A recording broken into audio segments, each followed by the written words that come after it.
So now I am back with my next video, and in this video we are going to talk about different post-translational modification in proteins.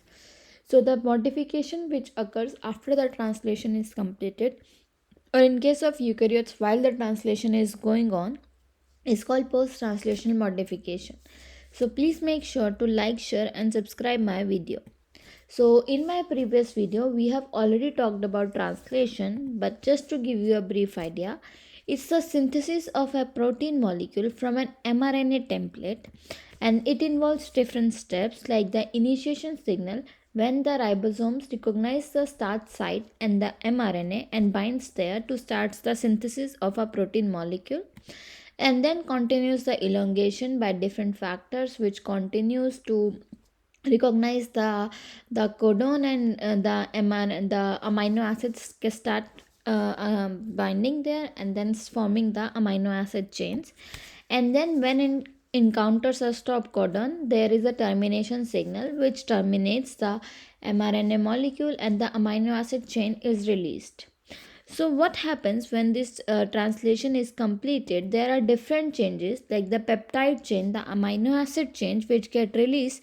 It undergoes folding, or some amino acid can be changed like carbohydrates, lipids can be added to the amino acid chains to make them either more stable or to make them cross the membrane, or protein can either be activated by addition or removal of some residues like phosphorylation, acetylation and methylation, which is actually important for their proper function and proper folding as well sometimes.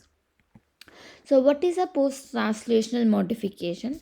The chemical modification of a protein after its translation is known as post-translational, which means any modification to the amino acid chain of amino acid of a protein is known as post-translational modification after the translation.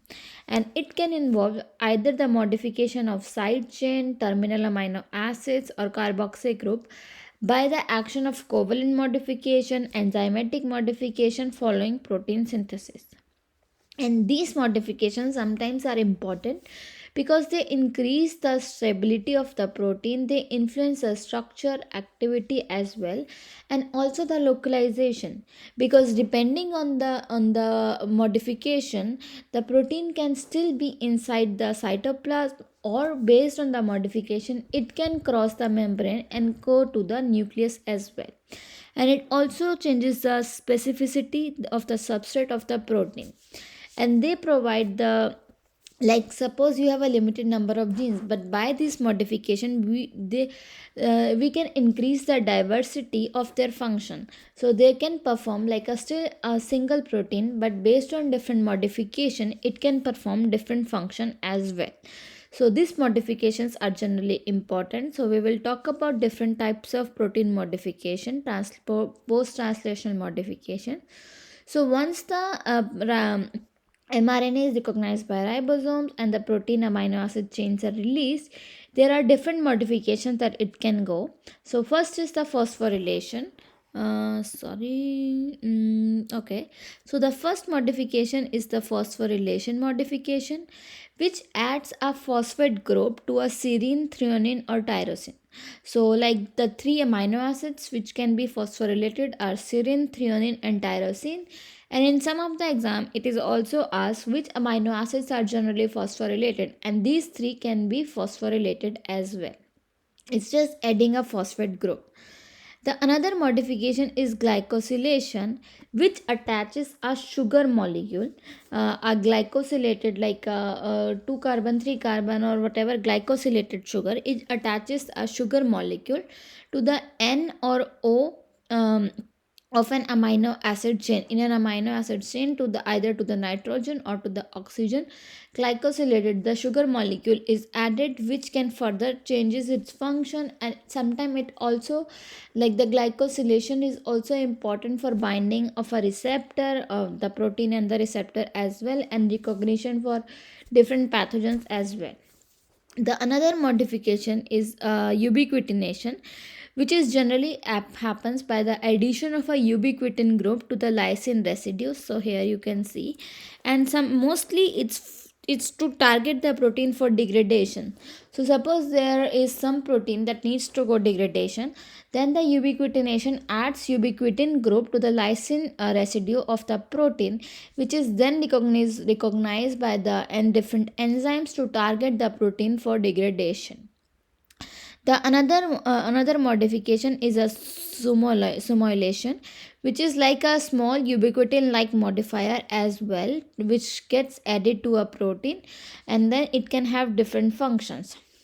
The another is disulfide bond, which is also important for the folding of the molecule. So two cysteine residues, the S group, can form a disulfide linkage between them, and this can further help in the folding of the molecule, as we have talked about the Enfinson experiment, where they have shown how disulfide bonds are important for the folding. And then the another modification is acetylation, which adds an acetyl group to the protein molecule at the N terminus or at a lysine residue. The another molecule is lipidation. So it attaches mainly a lipid to the molecule, such as a fatty acid, to a peptide chain, which sometimes can be good and sometimes it can be bad, because then if there is too much lipids, all the proteins get lipidated, and then this can be a problem as well because of the too much stress and because of different diseases condition. And then the another is methylation, which adds a methyl group to the lysine and arginine residues.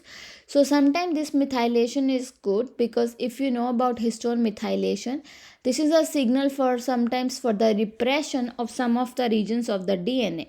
So methylation can have different function, and one of the function is a repression in case of histones. And then the another modification is hydroxylation, which attaches a hydroxyl group to a side chain of a protein. So we have talked about all these modifications. So where does it happen? So the modifications generally happens either in the endoplasmic reticulum of the cells, but sometimes it can also happen in the Golgi bodies as well. And why they are important, what function do they perform? So as I have talked about, like the disulfide linkage, and sometimes these lactin molecules, they bind to the glycosylated proteins, so they sometimes aids in the proper protein folding, like the disulfide linkage, sometimes different acetylation, and then this few lactin molecules which binds to the glycosylated proteins, they also assist in proper folding. And then it protects the protein against cleavage, because some of the amino acids, they are more prone to degradation, and so by post-translation modification we protect its by cleavage by blocking the cleavage sites. And they also play important role in signaling, like when prohormones are converted to hormones, or by phosphorylation in relaying the signal from the nucleus or from the membrane to the cytoplasm, or to different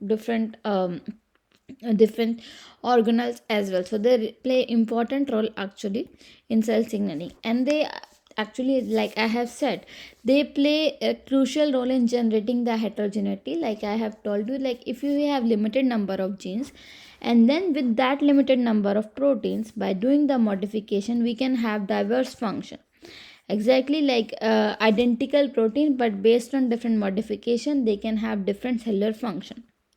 So I hope it's clear, and if you have any doubts, please let me know in the comment section, and please make sure to like, share and subscribe my channel. Thank you.